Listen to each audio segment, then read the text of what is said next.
merci de vous être déplacés massivement pour l'événement du jour. Au nom du président Guillaume Tibafori Soro, je veux vous souhaiter la bienvenue. La conférence de presse de ce matin va porter sur 3 points essentiels. Le premier point parlera de la présentation du comité d'orientation et de coordination du GPS. Le deuxième point traitera de la présentation des œuvres relatives à l'identité du GPS. Et enfin, le troisième point va couvrir la présentation du premier comité local citoyen. Cette conférence de presse sera essentiellement animée par messieurs les ministres Alain Le Bognon et Meïté Sindou et de Madame Anne-Marie Bonifon. Sans plus tarder, je vais passer la parole au camarade Meïté Sindou pour introduire cette conférence de presse. Je vous remercie. Merci beaucoup, M. Bessou, président de séance.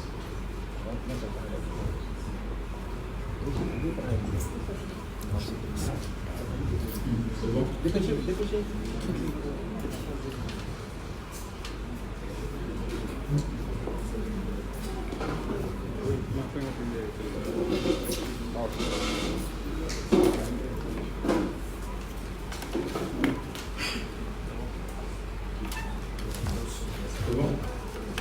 On peut y aller. Merci beaucoup, chers amis journalistes. Comme indiqué par le président de séance, mon intervention va porter essentiellement sur la présentation d'un des organes centraux de Génération et Peuple Solidaire. Je sais que vous nous avez fait l'honneur de nous accompagner durant 3 semaines. La presse nous a fait l'honneur d'assister à nos séminaires internes, lesquels séminaires internes étaient destinés à nos représentants locaux, d'une part, donc à toutes ces femmes et tous ces hommes qui, pour le compte du président Guillaume Tibafori Soro, travaillent sur le terrain, mais également destinés à vous, mesdames et messieurs les journalistes. C'était essentiellement des séminaires didactiques pour que vous vous habituiez à l'organisation que nous sommes en train de mettre en place. Et cette organisation, nous avons souscrit à cette méthode de travail parce que la plateforme que nous vous proposons, que le président Guillaume Tibafori vous propose, donc comporte une singularité. On l'a déjà indiqué, il ne s'agit pas d'un parti politique, il ne s'agit pas d'un groupement de partis politiques, il s'agit très clairement d'un mouvement citoyen. Donc, Génération et Peuple Solidaire est un mouvement citoyen. Et donc, nous avons fait ce travail pédagogique de présentation de l'organisation. Donc, à la demande du président Guillaume Tibafori Soro, nous avons mis en place, et ce n'est pas la première rencontre, ce ne sera pas la dernière, et le travail, l'effort pédagogique continuera parce que l'idée c'est que tous nos représentants territoriaux, tous les acteurs qui travaillent sur le terrain, donc partagent, critiquent et s'approprient la méthode, mais également vous les journalistes qui êtes l'interface entre Génération et Peuple Solidaire et les citoyens, la population ivoirienne. Il est bon également que cet effort de travail pédagogique vous soit destiné pour que vous compreniez bien là où nous allons. Parce que l'idée, c'est d'avoir un instrument novateur pour pouvoir traduire en actes pendant la campagne et au cours de l'exercice du pouvoir qui ne manquera pas d'arriver. Donc notre principal leitmotiv qui est le gouverner autrement, étant entendu que nous sommes tous convaincus que la Côte d'Ivoire a besoin d'une transformation structurelle profonde. L'organe que nous vous présentons aujourd'hui, donc, s'appelle la Commission d'orientation et de coordination. Donc, cet organe, pour vous restituer dans le contexte de ce que nous avons fait ensemble, juste pour un petit rappel, dans l'architecture des organes que nous avons mis en place, la Commission d'orientation et de coordination fait partie de la liste des organes centraux. Juste après la conférence nationale d'expression citoyenne, qui est notre formation plénière, donc qui est notre instance, nous on ne dit pas suprême, on dit supérieure. Donc après la conférence nationale d'expression citoyenne, si on était un parti politique, ça correspondrait donc au Congrès. On a la commission d'orientation et de coordination, qui est l'équivalent donc du bureau politique. Et après, on a la commission d'évaluation et d'arbitrage. Ensuite, pour boucler les organes centraux, on a l'exécutif, donc avec le président du mouvement, accompagné des délégués généraux adjoints et des délégués nationaux. À côté des organes centraux, on a les organes de base, tout ça c'est un rappel, c'est les comités locaux citoyens, le ministre Ognon en parlera tout à l'heure, parce que symboliquement, donc on lance donc la structure centrale, mais on lance également la structure de base. Le ministre Ognon va vous en parler tout à l'heure. Donc à la base, à côté des comités locaux citoyens, il y a les représentations extérieures, donc c'est pour vous camper l'architecture, pour que vous compreniez spécifiquement de quoi on parle aujourd'hui. Donc aujourd'hui, nous parlons essentiellement de la commission d'orientation et de coordination. Et donc, ce que je vais faire, c'est de vous en décrire rapidement le rôle, ensuite de vous en dresser rapidement la composition, enfin, donc de vous énumérer les premières missions que cette commission donc, va assurer et assumer. Ensuite, donc ma camarade, juste à côté, Madame Bonifon, se fera fort de vous lire la décision, la première décision qui a été signée par le président Guillaume Kibafori Soro, avec les noms, donc les premiers noms composant des honorables membres de notre mouvement qui composent cette commission d'orientation et de coordination. Donc, vous l'avez bien compris, la commission d'orientation et de coordination, c'est la porte d'entrée pour rendre GPS opérationnel. Quand vous mettez en place un système, un dispositif, il faut commencer par quelque chose. Donc, c'est l'organe qui servira de levier au président Guillaume Kibafori Soro pour la mise en place, la mise en route, l'opérationnalisation de Génération et Peuple Solidaire. Et cette mise en place par le président Guillaume Kibafori Soro, chers amis journalistes, prépare ainsi la transition. Nous vous avons habitués ces derniers mois vous avez entendu le nom d'autres organes, comités politiques, staff.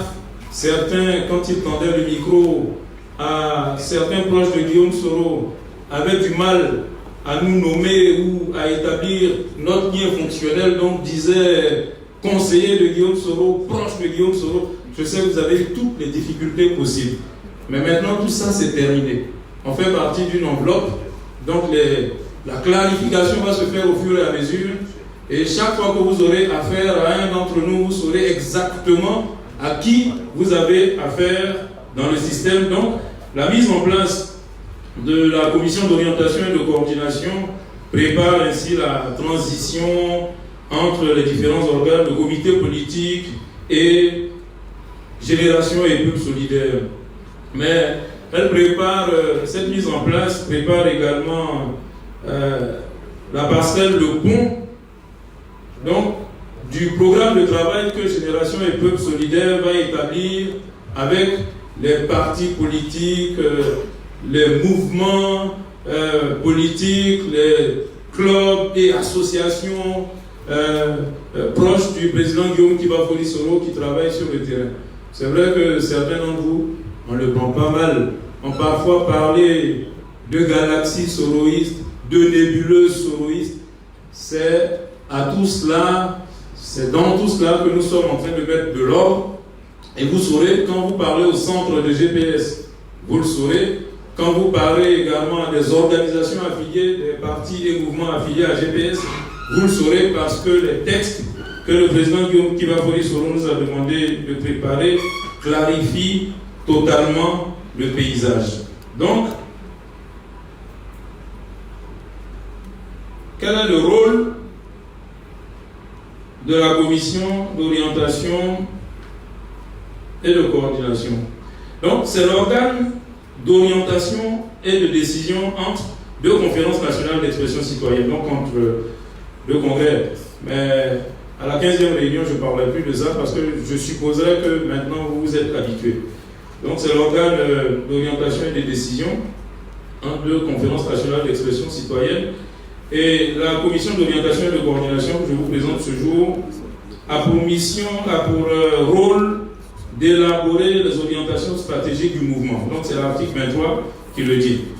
Donc la commission d'orientation et de coordination, de ce fait, va préparer toutes les décisions, les orientations stratégiques, lesquelles décisions et orientations stratégiques seront corrigées et entérinées par la première conférence nationale d'expression citoyenne, c'est-à-dire vraiment le premier grand rassemblement que nous sommes activement en train de préparer, qui va coïncider avec le retour du président Guillaume Kiba-Fori Soro. Et en termes d'orientation et de décision, principalement le rôle de la commission d'orientation et de coordination s'attelle à préparer un peu l'âme du mouvement, donc le nouveau contrat social que nous voulons proposer aux Ivoiriens à travers le nouveau concept que le président Guillaume Kiba-Fori Soro va lancer. C'est le concept du nouvel ordre politique, économique, environnemental et social. Donc, tous ces concepts, vous les verrez au fur et à mesure, et après que la commission d'orientation et de coordination sera installée. Sa composition. De quoi cette instance centrale est composée? Ou plutôt de qui? Donc, cette instance centrale est composée. La commission d'orientation et de coordination est composée d'abord du président du mouvement, ensuite des vice-présidents du mouvement, des membres du bureau exécutif national, c'est-à-dire le délégué général, le délégué général adjoint, les délégués nationaux. La commission d'orientation et de coordination est également composée des représentants des comités locaux citoyens à l'échelon du territoire. Donc, un panel qui sera sélectionné puisque en formation complète, ces représentants-là se retrouveront plutôt à la plénière, à la conférence nationale d'expression citoyenne, mais une liste représentative siégera à la commission d'orientation et de coordination. À la commission d'orientation et de coordination siégeront également les responsables des partis, mouvements et associations qui auront signé une affiliation. Donc, toute la galaxie est là, donc, que vous pointez, que vous rencontrez sur le terrain. Quand nous serons installés, quand le système sera mis en place,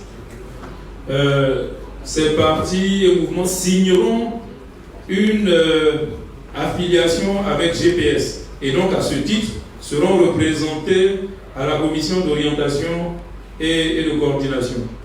Siégeront également à la commission d'orientation et de coordination les membres de la dernière instance centrale, c'est la commission d'évaluation et d'arbitrage. Donc c'est notre barre de contrôle et de sanction.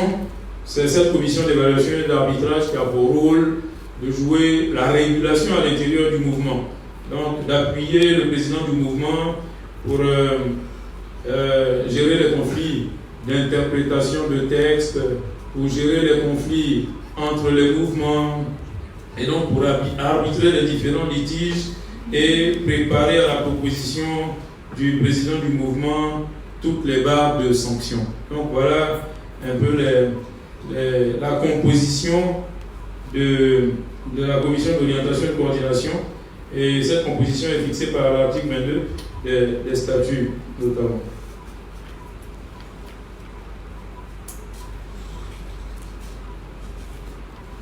Quelles sont les missions de la commission d'orientation et de coordination.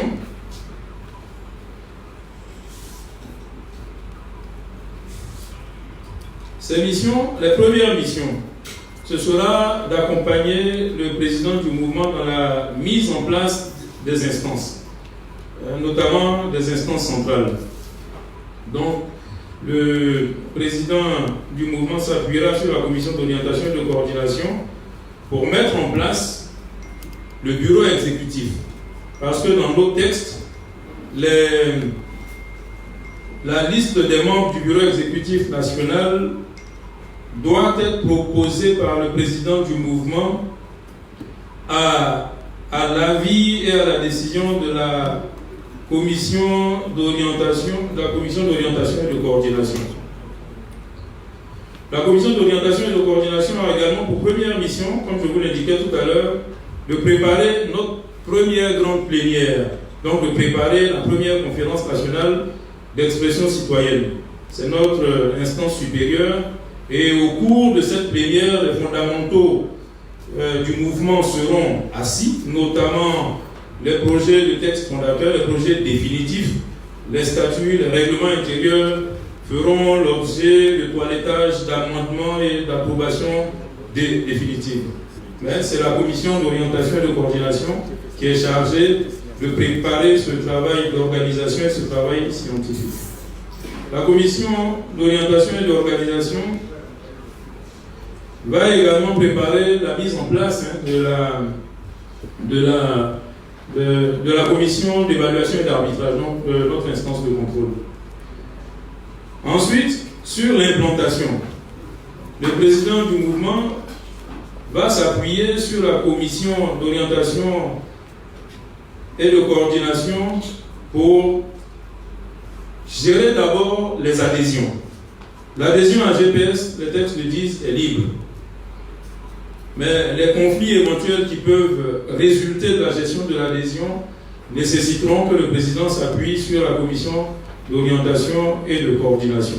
Par exemple, si le président veut radier une adhésion pour quelque raison que ce soit, s'il y a des distorsions entre une adhésion et la philosophie et les objectifs du mouvement, le président devra s'appuyer sur la commission d'orientation et de coordination.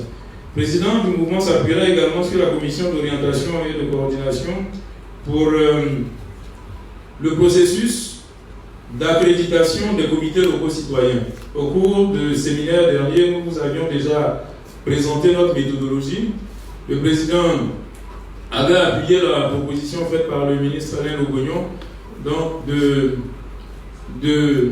réformer la mise en place des structures de base par appel à candidature. Voilà. Mais ce processus doit in fine aboutir donc à une décision d'accréditation qui, en première instance, est examinée par la commission d'orientation et de coordination et qui, en dernière instance, sera validée définitivement par la conférence nationale d'expression citoyenne. Donc le président a besoin de la commission d'orientation et de coordination pour donc faire ce travail d'implantation des comités locaux citoyens sur le terrain. Le président du mouvement a également besoin de la commission d'orientation et de coordination par ses avis et observations pour statuer sur le cadre d'affiliation des partis, mouvements et clubs de soutien. Donc, c'est également un travail important qui va obéir à une procédure particulière pour laquelle le président va avoir besoin de s'appuyer sur la commission d'orientation et de coordination. Le président du mouvement, à cet effet, il l'a dit au cours du séminaire dernier, après ce processus d'affiliation des partis, associations et mouvements, mettront en place ce qu'on appelle la conférence des présidents. Donc, il y aura une instance pour co-décider avec les partis, mouvements et associations qui l'accompagnent dans la satisfaction des idéaux de génération et peuple solidaire. Et enfin, le président s'appuiera sur la commission d'orientation et de coordination pour la validation de tous les symboles concernant l'identité du mouvement. Tout à l'heure, le président Messou l'a indiqué, une borne concernera la présentation du travail que certains de nos frères et sœurs ont effectué sur la proposition d'un hymne. C'est un hymne. D'un logotype et d'une devise pour Génération et Peuple Solidaire. Et tout ce dispositif qui concerne les sceaux de Génération et Peuple Solidaire connaîtra une validation par le président, mais en appui par la commission d'orientation et de coordination. Donc, voilà, chers amis journalistes, à quoi servira la commission d'orientation et de coordination au président du mouvement. Comme je vous l'ai indiqué, c'est le premier instrument dont il se servira pour mettre en place tous les mécanismes, les leviers juridiques, institutionnels, les cadres d'organisation et d'opérationnalisation de notre mouvement Génération et Peuple Solidaire. Donc par là, le président Guillaume Kibafori Soro met officiellement GPS En Marche. Non, c'est pas pour En Marche, c'est pour En Marche de Côte d'Ivoire. Voilà, En Marche totalement en mouvement. Voilà, comme ça on s'entend bien dire. Donc Madame Bonifon, à qui je vais céder le micro, on va vous présenter la décision que le président Guillaume Kibafori Soro qu'il a prise pour la nomination des premiers membres de la commission d'orientation et de coordination. Et vous vous rendrez compte, et c'était une préoccupation permanente tout le long de ces mois de travail du président Guillaume Kibafori Soro, que cette liste est le reflet de la diversité de la Côte d'Ivoire. De la diversité de la Côte d'Ivoire. Je vous remercie.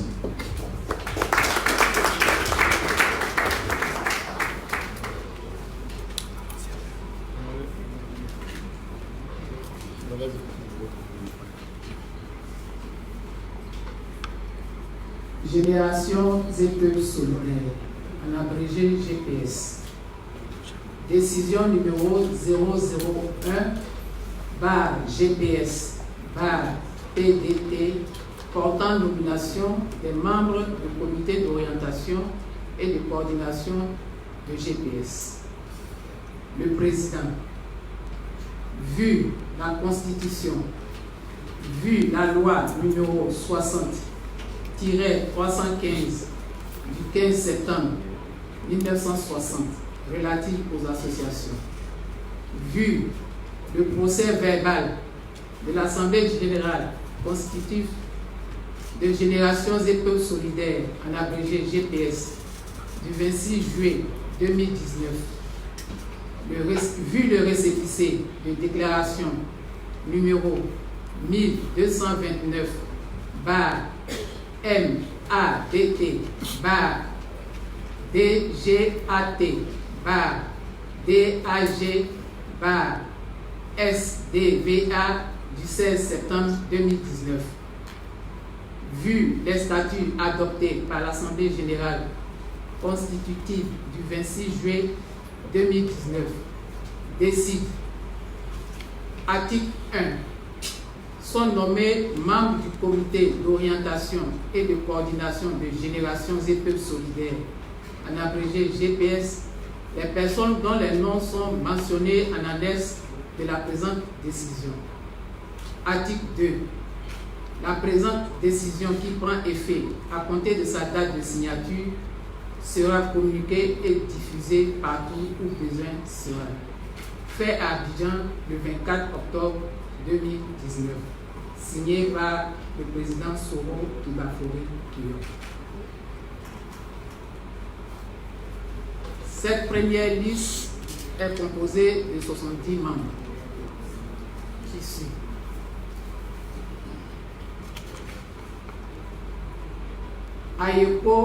Ayokoro Jean-Louis, Aka Messou Marie-Hermine, Aliko Tego Barnabé, Anne-Marie Bonifon, Assi Aka Edmond, Bamba Afoussiata, épouse Lamine, Bamba Lassina, Brou Dou Guillaume, Busson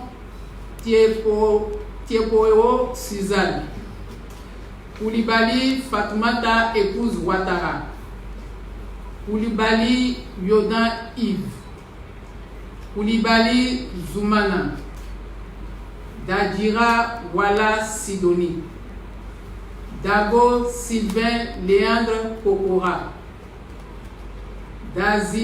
Dazilignon Ouan Honorine, Diomandé Lassine, Douo Niaouré Lambert, Faye Tcheouhen Foster, Fofana Isiaka, Gazil Gla Flavie, Ba Bakari, Nyapi Jules, Nyezere Ignace, Niaouré Bi Iriekie, Niaouré Lou Goneva Lucie, Gone Kassi, Inaï Edwige épouse Bamba, Kadio Moroko Simon, Kardioula Suleiman, Koblavi Dibi Jean-François, Kobi Aka Basile,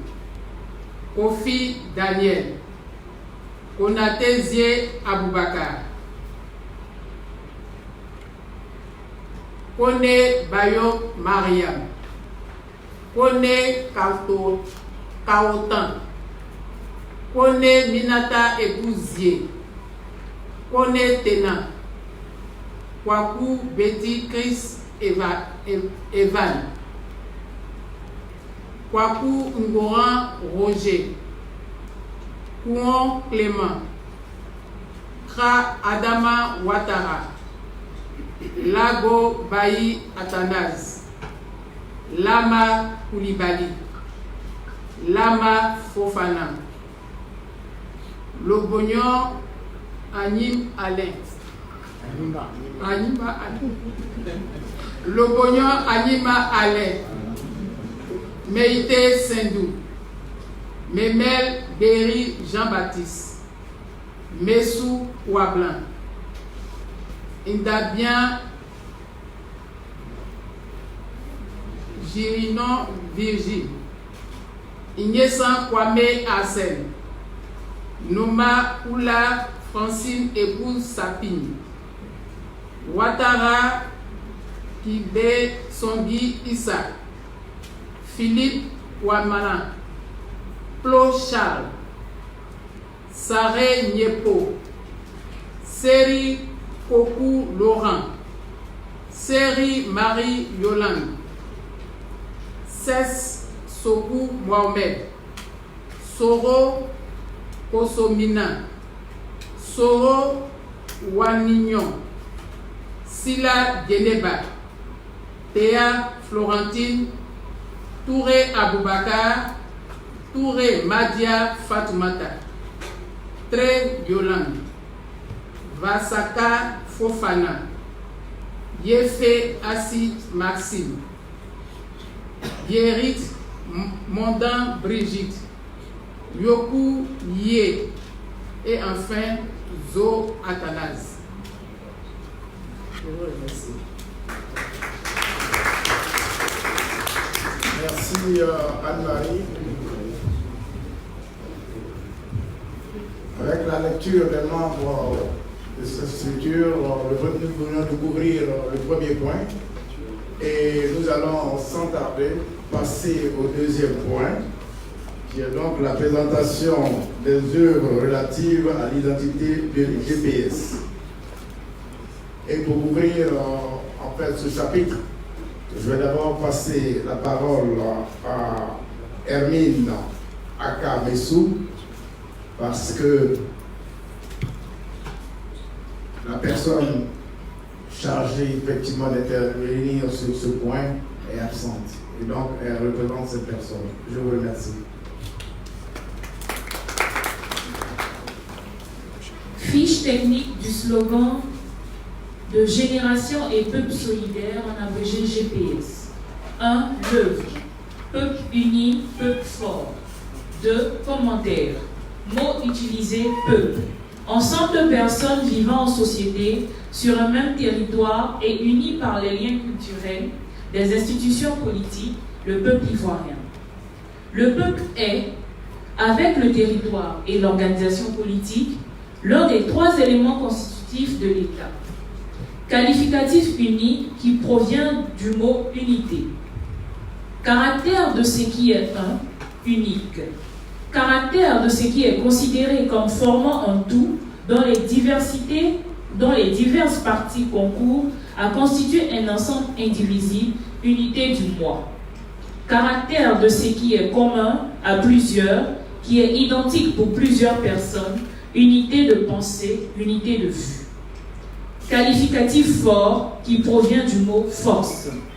Synonyme, pouvoir, puissance, ascendance, supériorité.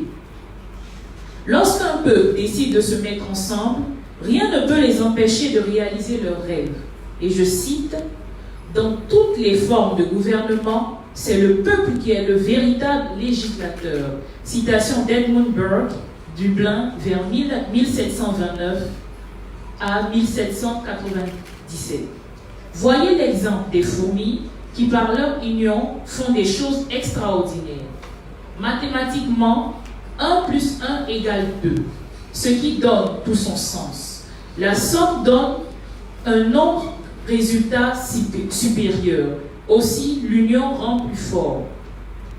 C'est le peuple qui détient la véritable souveraineté. Plus le peuple est uni, plus il est fort. Toutes les grandes puissances de ce monde ont été sur la base d'une union. Pour exemple, les États-Unis d'Amérique, la Russie, la Chine. Conformément à la devise de notre pays qu'est union, discipline, travail. Tous rassemblés et pour ta gloire te bâtirons dans le bonheur. Fiers Ivoiriens, le pays nous appelle. Si nous avons dans la paix ramené la liberté, notre devoir sera d'être un modèle de l'espérance promise à l'humanité, en forgeant unis dans la foi nouvelle la partie de la vraie fraternité. Notre cher hymne nous impose cette union qui est notre seule voie de salut et de développement. Présentation de l'auteur, lauréat du concours du comité politique. Le gagnant est Kwadio Anselme Hugues.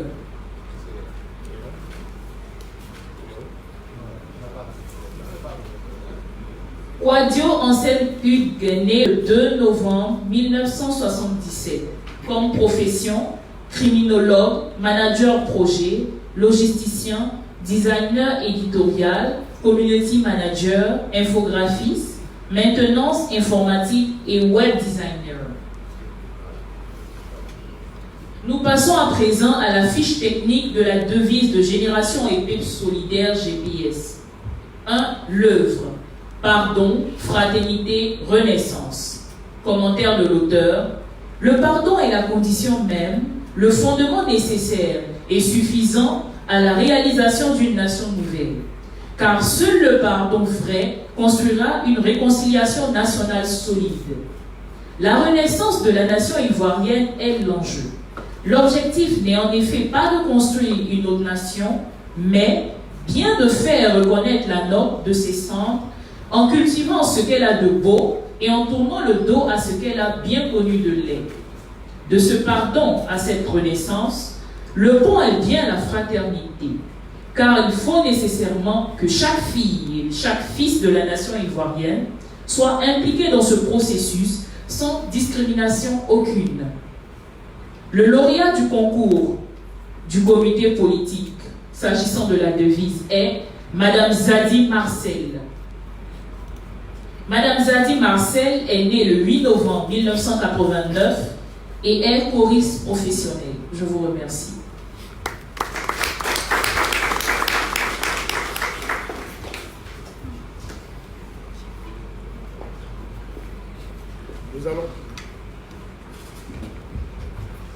Nous allons passer à l'hymne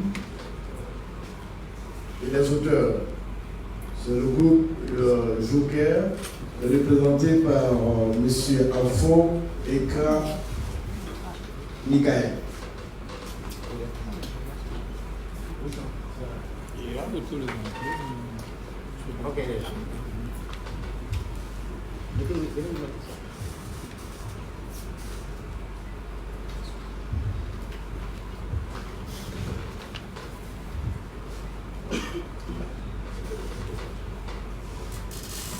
Bonjour chers invités, bonjour chers membres de GPS que je présente. Je suis Afo Ekra Mikael Liang.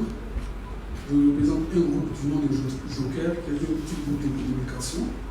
Et nous sommes heureux d'avoir été les lauréats pour le concours de l'hymne. Sur ce, je vais vous lire d'abord l'hymne dans son entièreté, ensuite faire un commentaire strophe après strophe et un commentaire du refrain, et ensuite vous donner notre avis sur l'écriture générale, un commentaire général de cette hymne. Je vous remercie. Donc pour l'œuvre, la force de notre histoire, écrite par des larmes d'espoir, a permis à la Côte d'Ivoire de gagner tant de victoires. Le refrain, générations et peuples solidaires, tous ensemble pour la paix sur notre terre, générations et peuples solidaires pour bâtir une nation prospère. La deuxième strophe, nos pères avaient une vision, ce fut la base de notre union. Leur discipline fut le socle de notre glorieuse vitrine. Nous mettre au travail, telle fut leur plus grande bataille. Générations et peuples solidaires, tous ensemble pour la paix sur notre terre. Générations et peuples solidaires pour bâtir une nation prospère. Face aux défis actuels, GPS, comme une boussole, nous lance un appel afin de prendre un nouvel envol. C'est pour une vraie réconciliation que le GPS prône le pardon, car c'est dans la tolérance que naît une nouvelle espérance. Générations et peuples solidaires, tous ensemble pour la paix sur notre terre, générations et peuples solidaires pour bâtir une nation prospère. La liberté, nos pères l'ont acquise. La préserver, le but que GPS vise, pour que vive notre pays, pour que vive notre démocratie. C'est l'hymne de son entièreté.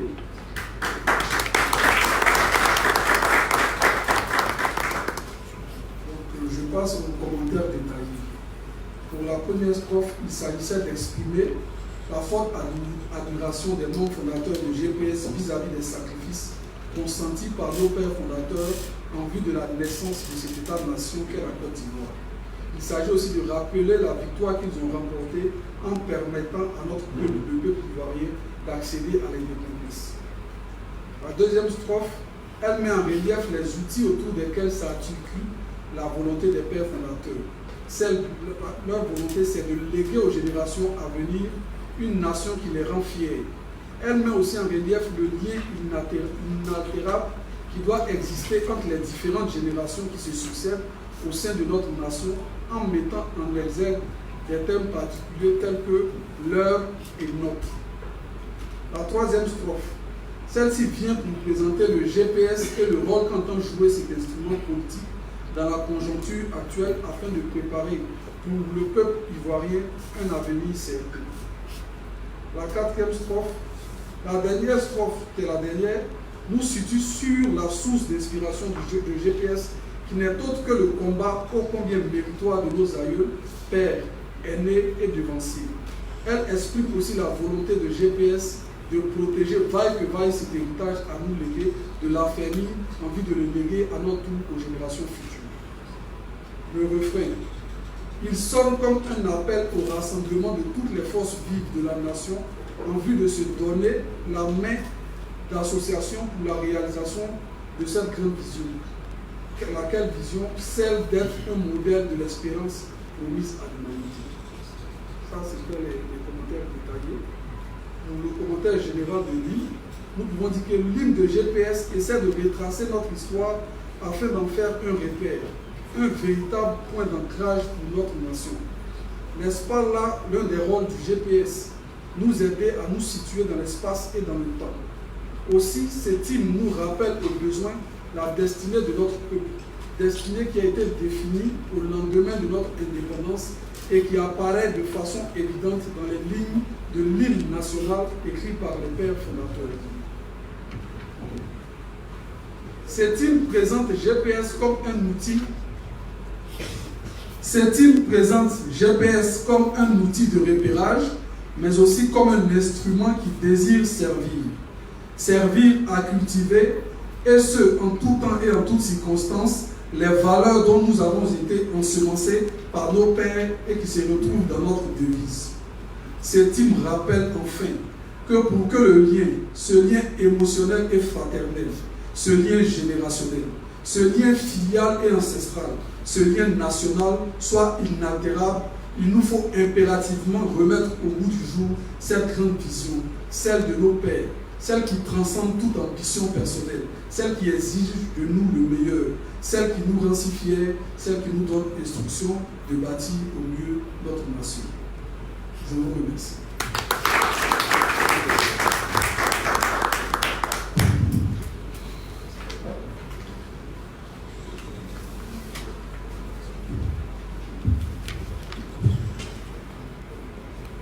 Le dernier point, c'est le logo. L'auteur, c'est Franck Kessé, mais il n'est... Ok, donc le logo va être présenté par le ministre Alain Goyon.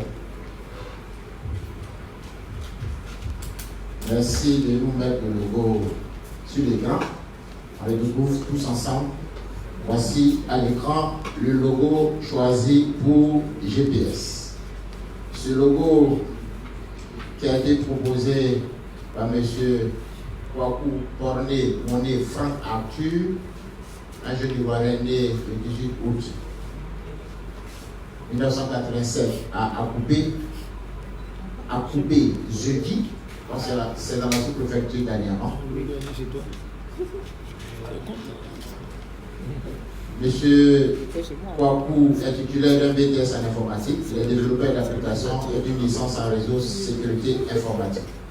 Il est inscrit en cycle ingénieur de génie logiciel. Il est analyste programmeur. Dans ce logo, vous verrez la domination. Ah non. Mettez-moi le logo. Le logo.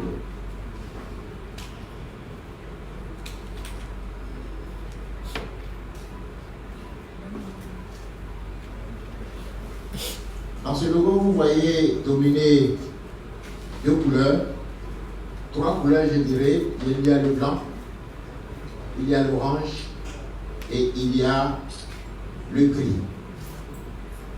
Le gris faisant donc la jonction entre la lettre G et la lettre S. Donc, le G et le S qui se donnent la main traduisent ici la volonté de la nouvelle génération solidaire à aller au pardon, à la réconciliation et à la paix. Le P qui soutient les deux autres mains montre la volonté du peuple ivoirien d'accompagner cette nouvelle génération dans son élan de solidarité, de pardon, de réconciliation et de paix. Voilà ce logo. Ce logo sera désormais présent partout où nous parlerons de génération et peuple solidaire. Nous invitons les uns les autres à s'approprier ce logo, parce que c'est ce logo-là qui va faire la différence aux élections de 2020. C'est ce logo-là qui va permettre à la Côte d'Ivoire de basculer vers une nouvelle génération, vers une nouvelle ère de vivre ensemble, pas l'ancien vivre ensemble où on se divisait, mais un vivre ensemble sincère dans le pardon et la réconciliation. Je vous remercie.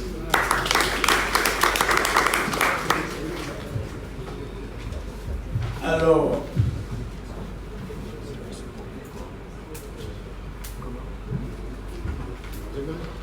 Monsieur Kwaku Porné, c'est Ah oui. Bon.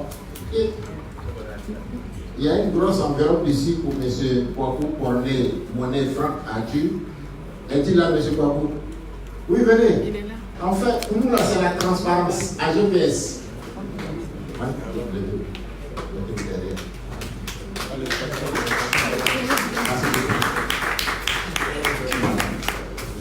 C'est la transparence.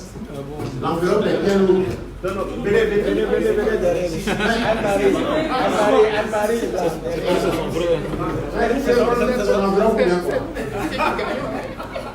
Tu veux venir, on parle de nation, pas de...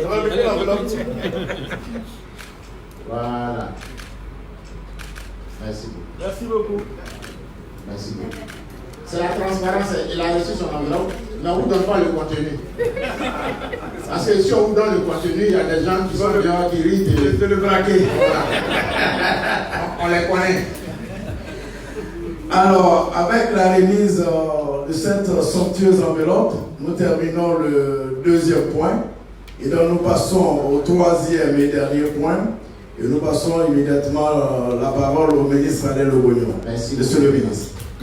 Mesdames et messieurs, mardi dernier, en ces lieux, nous avons lancé le processus de mise en place des cellules de base de génération et peuple solidaire.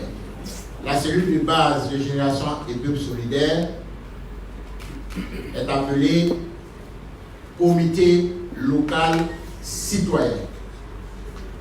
GPS a choisi le volontariat pour la désignation en vue de la nomination de ses représentants sur l'ensemble du territoire national de Côte d'Ivoire, donc au niveau des 31 régions, des 2 districts, des 201 communes, des 108 départements et des 510 sous-préfectures, bien évidemment au niveau des 8000 villages que compte la Côte d'Ivoire. Et nous sommes heureux aujourd'hui de vous présenter le premier comité local citoyen, ce premier comité local citoyen qui a vu le jour à Abidjan, plus précisément dans la commune de Yopougon. Nous voulons donc les appeler à se lever. Et ils sont au nombre de 25. Et ce comité local citoyen est présidé par Mme Yarasuba Mariam, le premier vice-président. Bon, asseyez-vous. Mme Yarasuba Mariam, elle est là, elle s'élève, c'est la présidente. Le premier vice-président, c'est M. Kwiti Zembe. Deuxième vice-président, M. Kan Kwasi. Le secrétaire général, c'est M. Topa Kane. M. Topa Kane. Le secrétaire général adjoint, c'est Mme Kan Amouen Edwige. Le trésorier général, M. Soro, Mme Soro Abiba. Le trésorier général adjoint, Mme Yo Mariam. Le chargé de mobilisation, Mme Boilou Toa Yvonne. Le chargé de mobilisation adjoint, M. Poignon Ma. Madame Poignon Ma, vous voyez, GPS est en train de montrer que la femme a une place décisive.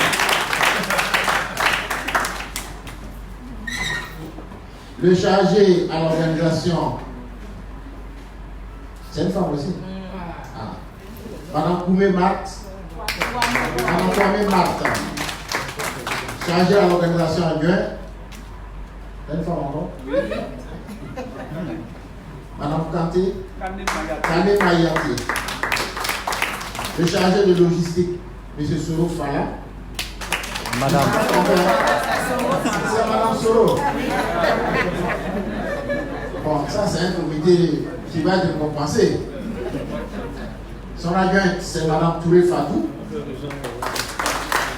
Chargé de formation d'encadrement, M. Bio Antoine. Chargé de formation d'encadrement, adjoint, M. Kane Yati.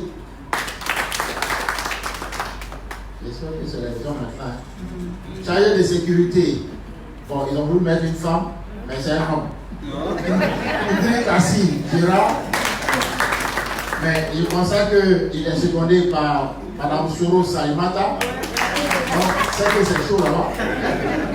Au niveau des chargés de communication, vous avez M. Begramani Marie. Madame Begramani Marie.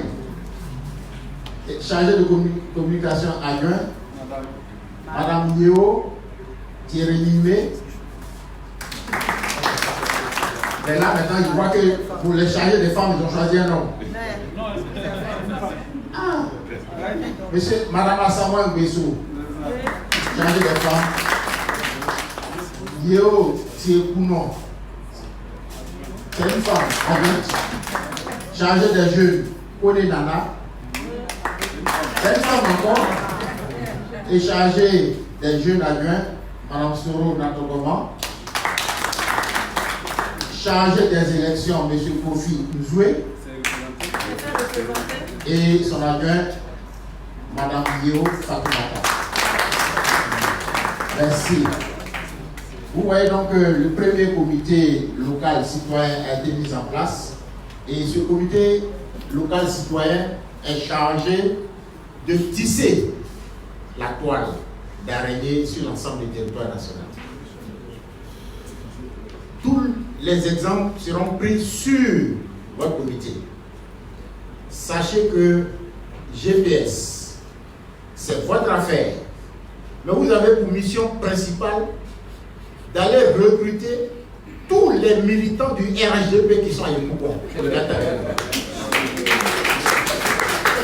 Vous recrutez tous les militants du FPI qui sont à Yopougon. Tous les militants du... Bon, je m'en tiens. On a des alliés. Si on veut tout dire, c'est pas bon. Mais j'ai cité les principaux alliés, c'est-à-dire le FPI et le RHDP. C'est ceux-là qui vont nous porter... voilà, vous savez où. Monsieur le Président, voilà donc le premier comité local citoyen qui a été mis en place. Et nous sommes tout oui pour la suite. On a fini. On a fini. Donc la parole maintenant est aux journalistes. Mesdames et messieurs les journalistes, merci pour la patience. C'est l'heure de vérité. Vous avez autour de cette table l'été Saint-Loup, Madame Bonifon, M. Boisblanc Bessou, Mademoiselle Hermine Akam Bessou, et puis votre serviteur pour répondre à vos préoccupations. Il y a un micro. Nous allons prendre les 5 premières questions.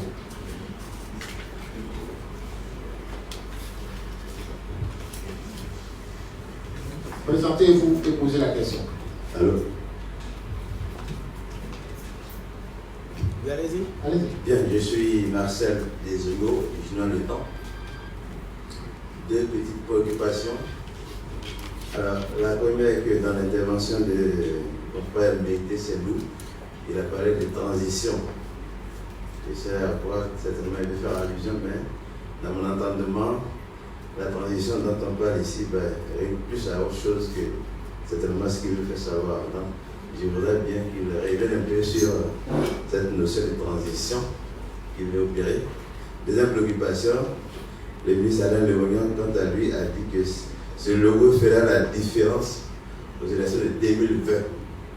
Alors, j'aimerais bien savoir quelle différence que peut ce logo aux élections de 2020. Merci.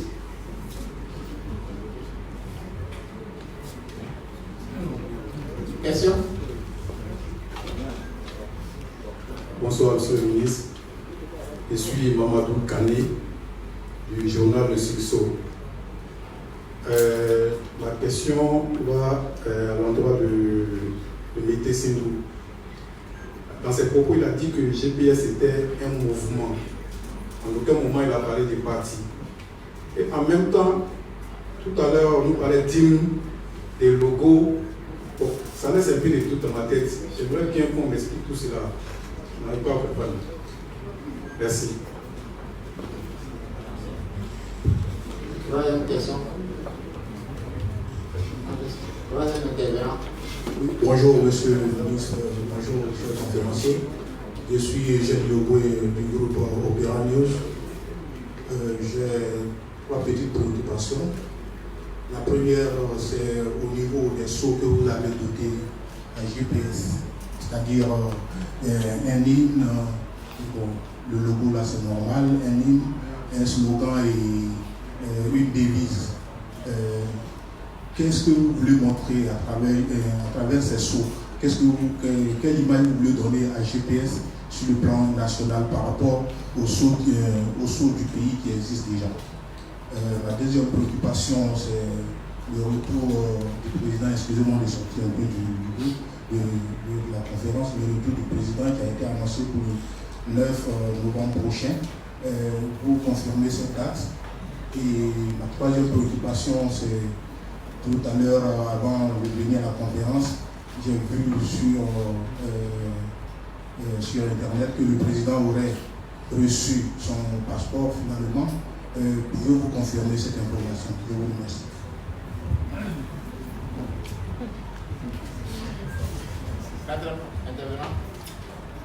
Oui, je suis Bamba Idrissa de Soir Info. Alors, nous sommes à 12 mois des élections présidentielles. Vous entamez maintenant la mise en place des structures du GPS. Est-ce que vous pensez avoir suffisamment de temps pour réaliser votre objectif? C'est la première question. La deuxième question, elle est relative à une conférence de presse du RHDP qui s'est tenue tout à l'heure. Alors, la candidature de votre leader a été traitée d'une candidature d'hôtel, c'est-à-dire une candidature qui a été faite dans un hôtel et qui ne serait pas une candidature sérieuse. Alors, si vous avez une réponse, que direz-vous?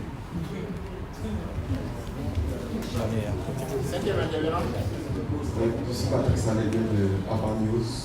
Vous déroulez des machines électorales, bien entendu, pour mobiliser beaucoup de militants. J'aimerais savoir combien de militants, voilà, et que le GPS vous voulez donc enrôler d'ici à 2020. Parce que déjà, d'autres clament des milliers de militants mobilisent. Merci.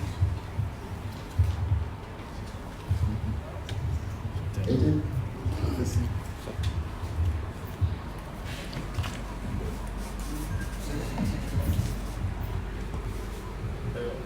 Quelqu'un peut venir? Oui, ça. Venez déplacer la vidéo.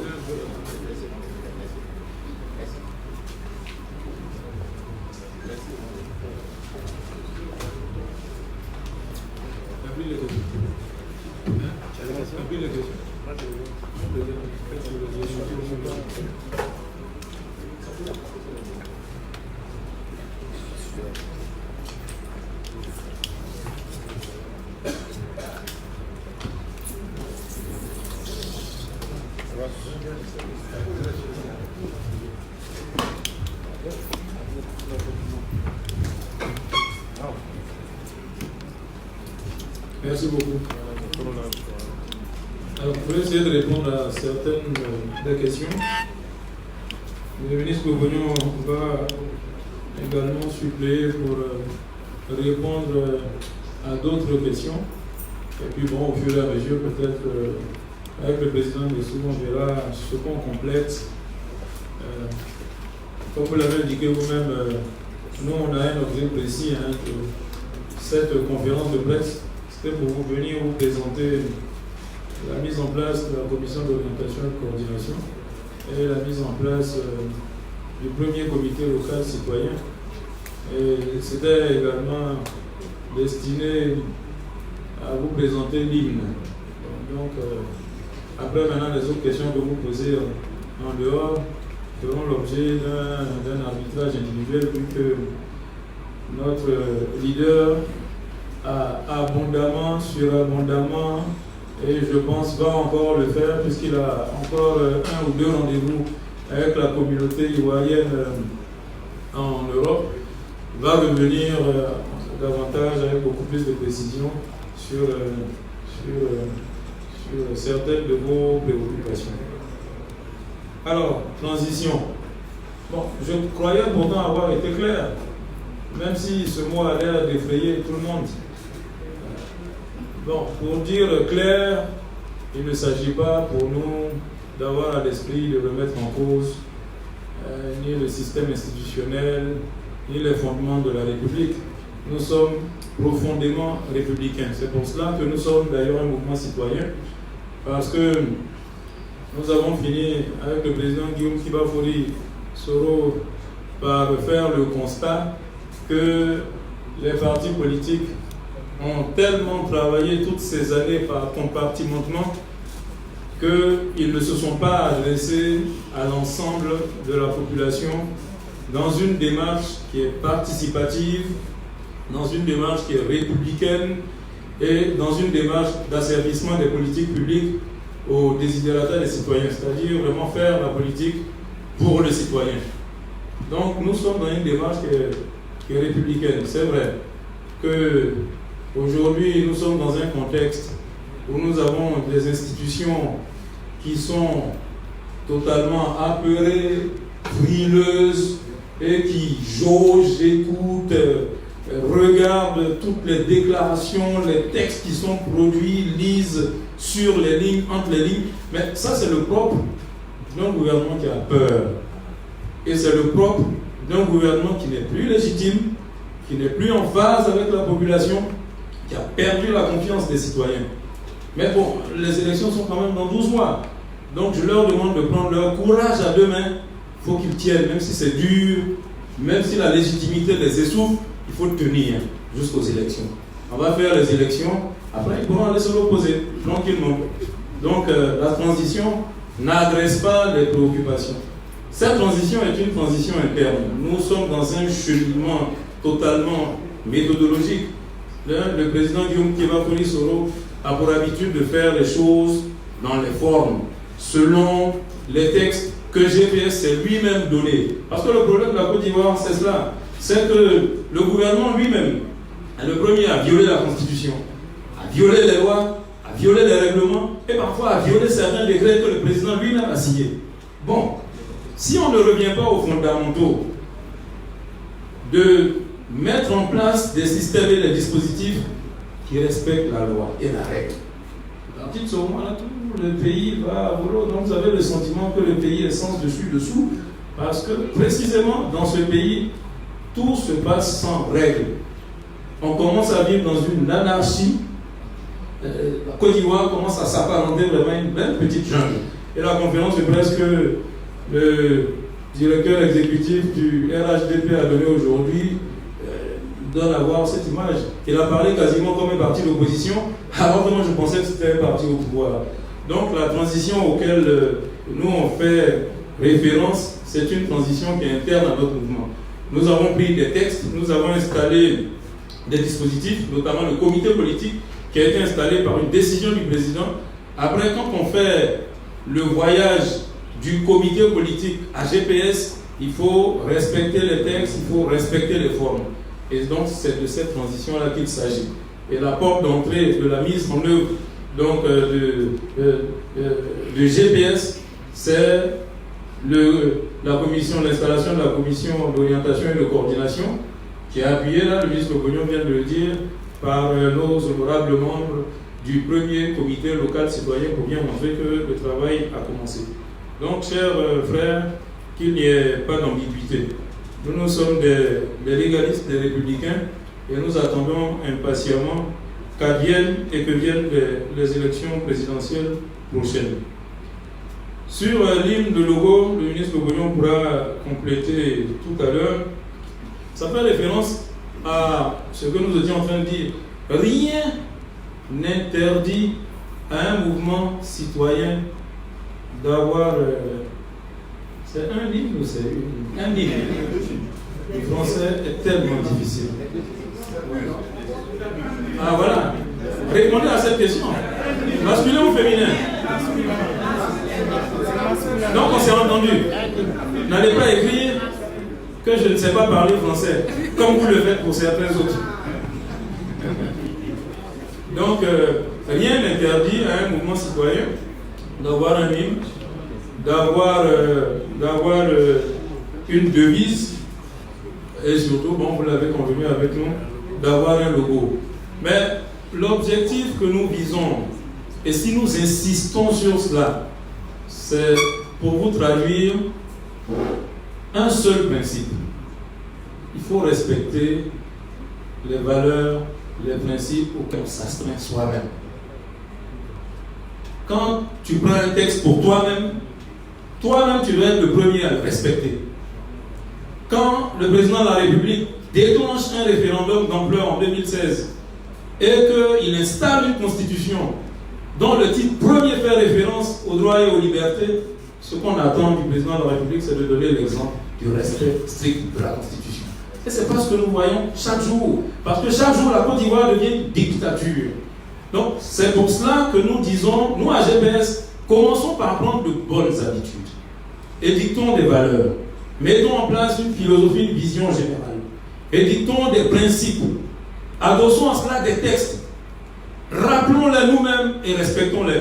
Et nous vous livrons tous ces textes et toutes ces valeurs pour vous permettre, dans une démarche citoyenne, de nous surveiller. Vous devez surveiller le président Guillaume Kiba-Foliso, parce qu'il faut qu'il soit conforme à ce qu'il a fait écrire dans l'hymne, qu'il soit conforme à ce qu'il a autorisé comme devise, et qu'il soit conforme aux symboles les symboles auxquels son logo renvoie. Parce que si on ne fait pas la politique comme ça, c'est qu'on ne fait pas la politique autrement. Donc voilà ce que nous voulons vous transmettre. C'est le leitmotiv du président Guillaume Kiba-Foliso. Et c'est la première chose.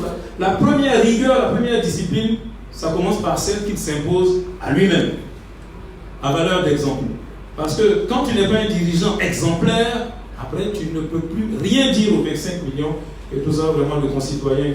Donc voilà simplement l'esprit. Je laisse le ministre Ogoyon compléter.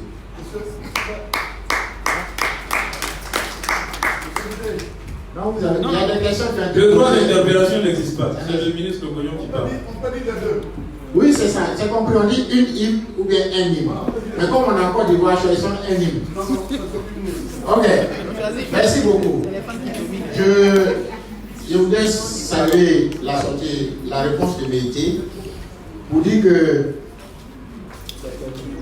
au niveau de GPS, ah oui, il y a des micros qui doivent venir.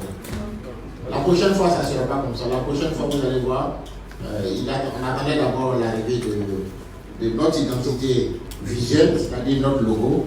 Et maintenant que nous l'avons, la prochaine fois, vous verrez une autre mise en place. Logo, hymne, slogan, devise, simplement pour dire aux Ivoiriens que nous avons une identité visuelle. Le logo, c'est notre identité visuelle. Vous voyez que dans ce logo, nous n'avons pas volé le logo d'un autre parti politique, comme certains l'ont fait. Certains ont volé le logo du PDCI, qui est une propriété historiquement de ce parti politique. Les premiers députés de Côte d'Ivoire, le 3 décembre 1959, se sont prononcés sur la propriété de l'éléphant, qui est une propriété inaliénable du PDCI. C'est les premiers députés ici. C'est le président Mamadou Coulibaly, que vous avez tous connu comme président du Conseil économique et social, qui était le président porte-parole de la commission des lois, qui a dit l'Assemblée nationale a préféré laisser au PDCI son logo, son symbole, qui est l'éléphant, afin de rappeler les luttes victorieuses du RDA partout en Afrique. Mais il y a un parti politique qui est né en Côte d'Ivoire qui a volé le logo. Au niveau de GPS, nous avons décidé qu'il faut respecter la parole donnée. Et ça, nous avons une identité visuelle, c'est ce logo-là. Nous avons une devise, nous avons un slogan et nous aurons, parce que vous ne l'avez pas encore entendu, une identité sonore. qui sera l'hymne de GPS. Donc rassurez-vous, en dehors des symboles de la République que certains n'arrivent pas à respecter, nous allons respecter et les symboles de la République, mais surtout, nous allons demander à nos militants de se référer à nos symboles qui annoncent des victoires éclatantes pour 2020.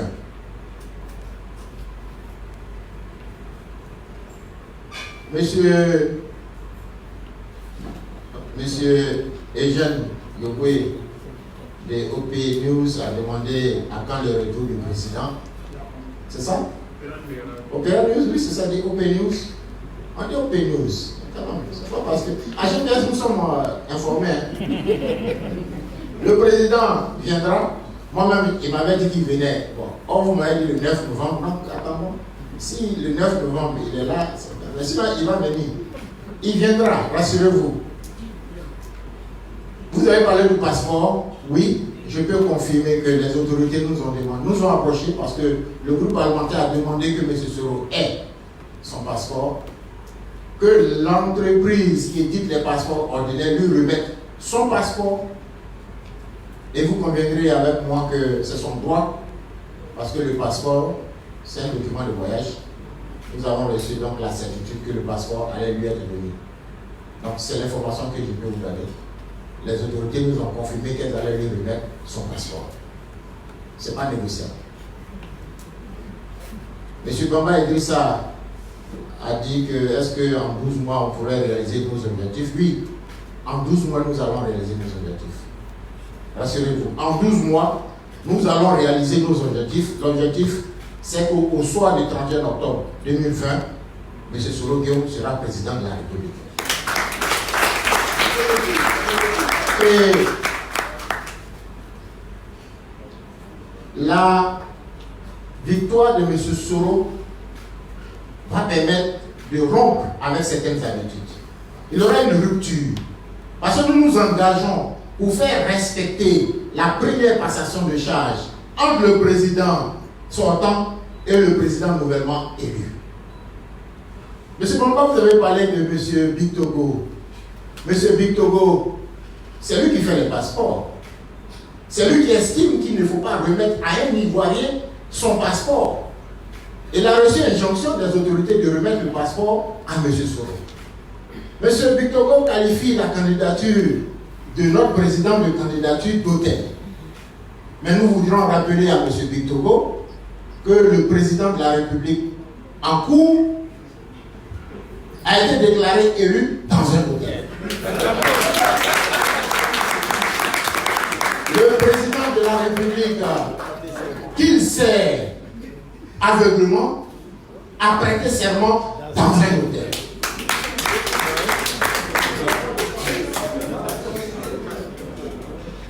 M. Big Togo devait comprendre qu'il faut se garder de se moquer des Ivoiriens. Une question lui a été posée par la presse.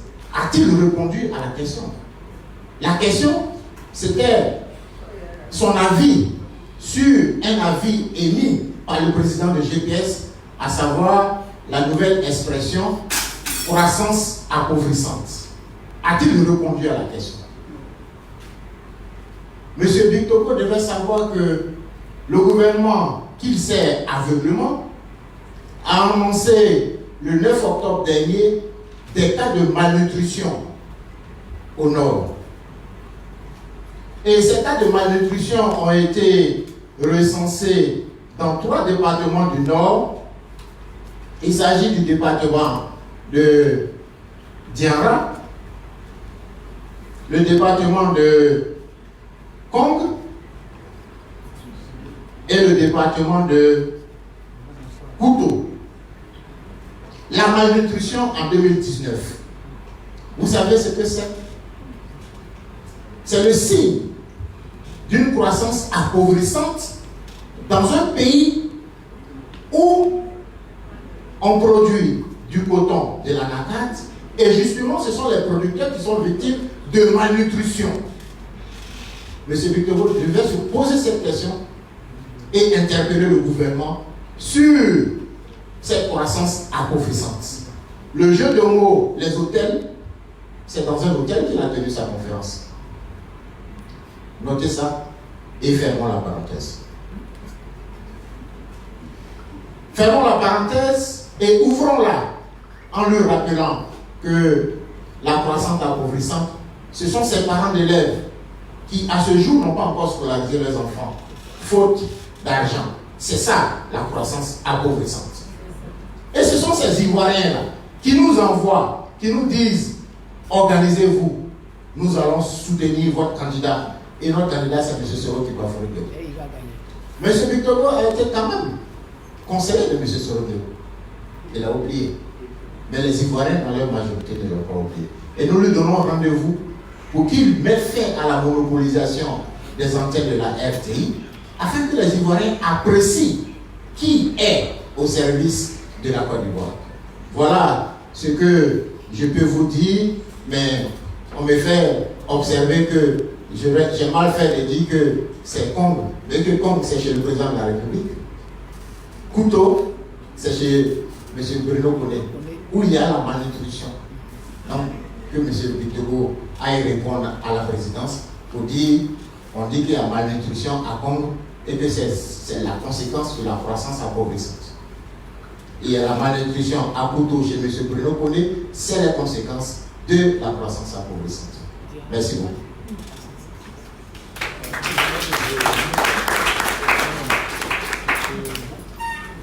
S'agissant de M. Patrice Alébé, objectif des militants, non, nous n'allons pas faire comme certains. Nous disons que nous allons gagner l'élection dès le premier tour. C'est l'objectif que nous nous fixons. Nous allons gagner cette élection dès le premier tour. Et c'est pourquoi GPS, Mété l'a dit, entend respecter les tests de la République. Les tests de la République, c'est quoi? La Constitution qui interdit la création de partis politiques recroquevillés dans certaines régions. GPS a choisi de mettre toute la Côte d'Ivoire ensemble. Les 70 noms qui ont été élus par Mme Bonifon, c'est des noms qui ont été choisis sur l'ensemble du territoire national au niveau des 31 régions de Côte d'Ivoire. C'est un premier signal que nous donnons. Et les Ivoiriens savent ce qu'il y a derrière. On n'a pas encore dévoilé tout ce monde-là, mais vous ne serez pas déçus. Voilà ce qu'on peut vous dire. Si vous n'avez plus de questions, il n'y a plus de questions. Non, mais il y a quelqu'un qui est là. Donnez le micro. Il est devant vous. Présentez-vous. Je me présente, je suis Claude Monsena. Je suis ma toute première expérience journalistique. Je suis à Abidjan TV. J'ai une question. Pendant que vous faisiez plus ou moins vous manifestez la joie de voir le président Soro à la présidentielle être élu. Il était comme ça dit, j'aurais entendu, voilà, qu'il sera élu, il sera le président de la République. Je voudrais oser peser mes mots et dire comme ça, et s'il arrivait que M. Soro Guillaume n'était pas président de la République, quelle serait votre réaction? Merci beaucoup. Quand on va à une élection, on va pour deux cas de figure.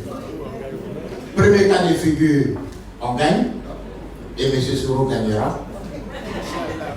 Deuxième cas de figure, on perd. M. Soro ne perdra pas. Votre question nous permet de rassurer tous les Ivoiriens. À GPS, nous disons que nous voulons une élection transparente. Il faut une liste électorale. Il faut une commission électorale consensuelle. Il faut des organes d'arbitrage transparents, indépendants. Mais à ce jour, vous constatez qu'un parti monopolise tout, refuse tout débat Et nous attendons. Mais sachez que M. Soro ne boycottera pas l'élection présidentielle. Ça, il faut laisser ça. Il ne va pas boycotter l'élection parce que les Ivoiriens iront massivement au vote. Il a été ce Premier ministre qui a organisé l'élection en 2010. Au premier tour, nous avons eu un taux de participation de plus de 85%. Au second tour, nous avons eu un taux de participation qui était autour de 80%. Depuis 2010, vous n'avez pas encore vu les Ivoiriens se déplacer en chantant, en dansant. Mais en 2020, vous verrez les Ivoiriens heureux de sonner le départ du RHDP. Merci beaucoup.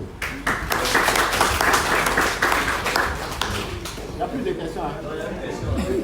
Non, c'est des journalistes. À quel organe? Quoi? Vous connaissez ce journal-là? Oui, on le connaît. Ok, vas-y. Je m'appelle Soumé Dionedor. Votre champion est en Europe, il est hors de Côte d'Ivoire, du moins depuis le mois de juin 2019. Est-il en voyage ou bien il est en exil?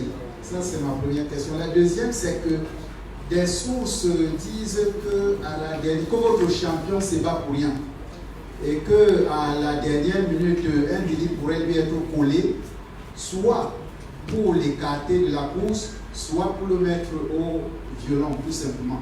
Et s'il arrivait, malgré tout, qu'il soit recalé dans la course, par rapport au délit qu'on lui aurait collé, qu'on le collerait, alors que ferait le GPS, votre champion du moins?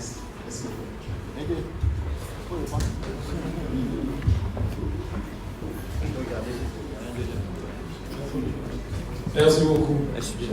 On va envoyer le micro. C'est la dernière. Ce sera la dernière. Alors, mettez un instant. Parce que la question est importante. Je crois que. Prenez le micro, s'il vous plaît. Envoyez le micro à la place. Mettez va attaquer le temps.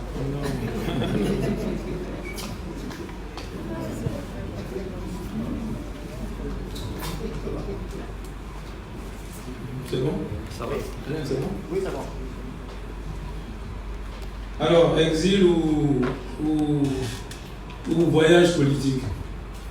Mais, cher frère, la Constitution de 2016, à moins que on nous dise que le président a révisé la Constitution, indique bien que nul, y compris le président de la République, n'a le droit de contraindre un citoyen à l'exil.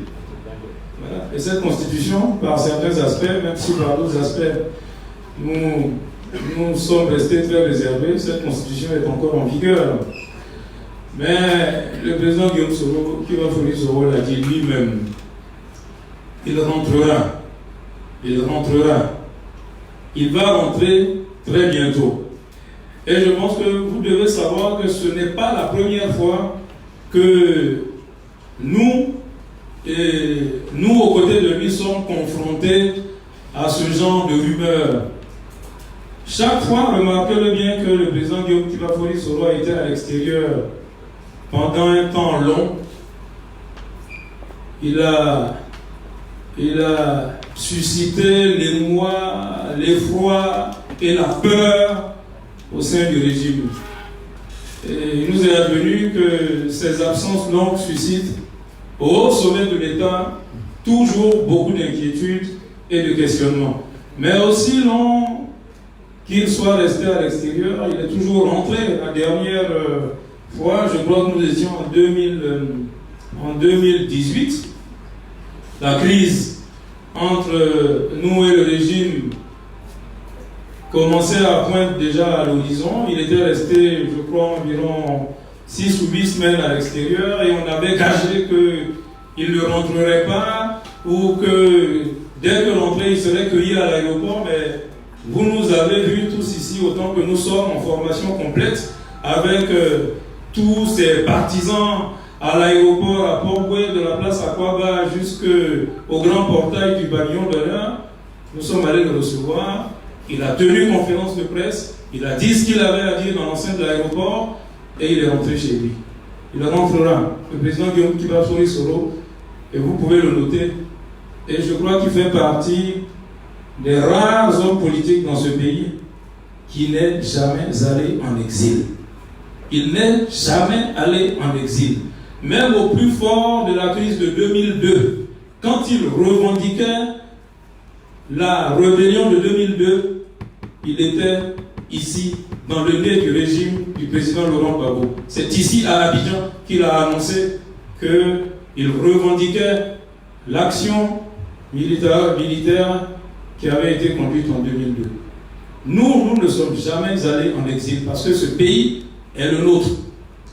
Et donc le président Guillaume Kibafoli Soro, notez-le bien, rentrera.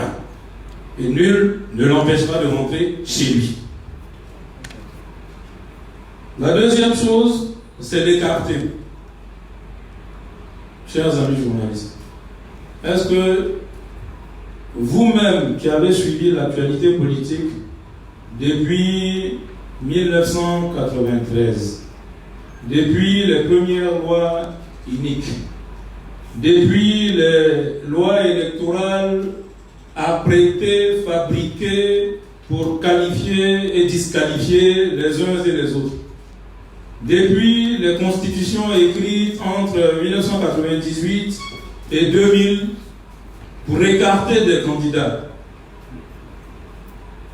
Dans une Côte d'Ivoire, ici, où le président Ouattara a été écarté d'une présidentielle, le président Bédié écarté d'une présidentielle, Gbagbo et Ouattara interdits de compétir en 1995. Pensez-vous sérieusement que c'est dans cette Côte d'Ivoire, là encore en 2019 pour l'élection de 2020, qu'il peut advenir qu'un régime nourrisse l'ambition, l'idée de prendre un texte, une constitution, de moduler, de réviser une constitution pour disqualifier un candidat? Est-ce que vous pensez que c'est sérieux? Est-ce que vous pensez que ça c'est responsable? Pensez-vous même ça seulement faisable? Si on ne veut pas déchirer, cracher, piétiner l'histoire politique de la Côte d'Ivoire. Et je vous renvoie la question à vous-même.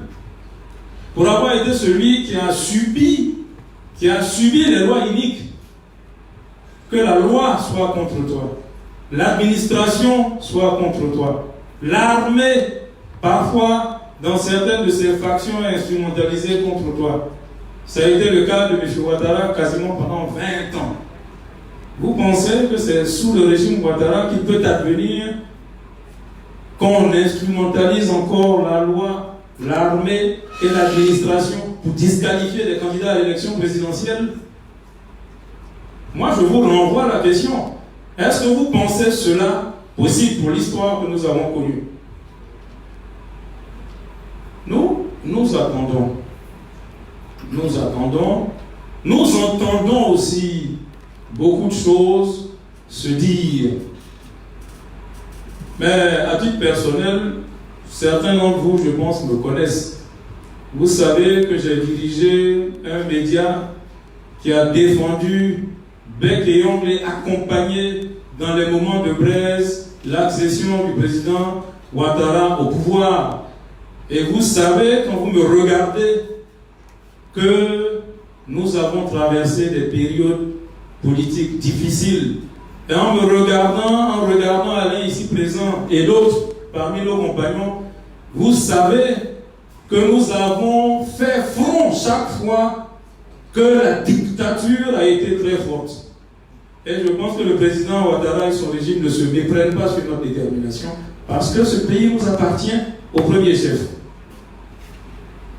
Ce que je dis au nom de mes compagnons, c'est que, en dépit des velléités, des rumeurs que nous entendons, nous avons le devoir, nous allons contraindre le régime à poursuivre le processus de démocratisation qui a été entamé depuis 1990. C'est parce que ce processus a été dévoyé à plusieurs reprises que la Côte d'Ivoire est entrée en crise.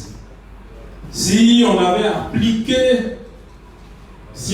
appliqué le multipartisme, pas seulement le multipartisme, le cadre démocratique qu'Houphouët avait commencé à mettre en place en 1990, si cela avait été poursuivi à sa mort en 1993, si on avait profité de la grosse secousse du coup d'État de 1999, si après les premiers 400 morts de la première journée de prestation de serment du président Laurent Gbagbo en 2000, on avait tiré les conséquences historiques, et si on avait saisi toutes les leçons que la crise de 2002 nous avait données, aujourd'hui, on ne serait pas encore en train d'entendre les rumeurs et les velléités de modification constitutionnelle et de disqualification de certains candidats pour l'élection présidentielle de 2020. Nous allons contraindre le président Ouattara et son régime à rentrer dans le schéma démocratique. Nous allons le contraindre à respecter les droits et les libertés. Et nous allons le contraindre contre la volonté de son propre gouvernement à organiser et à superviser des élections pacifiques pour 2020. On va l'y contraindre, même si tout indique aujourd'hui qu'il veut mener le pays dans le désordre et le chaos. Et ça, nous pouvons vous en donner l'engagement. Je crois avoir répondu à vos deux questions. C'est tout? C'est bon. Je m'arrête là. Merci beaucoup. Merci. Merci.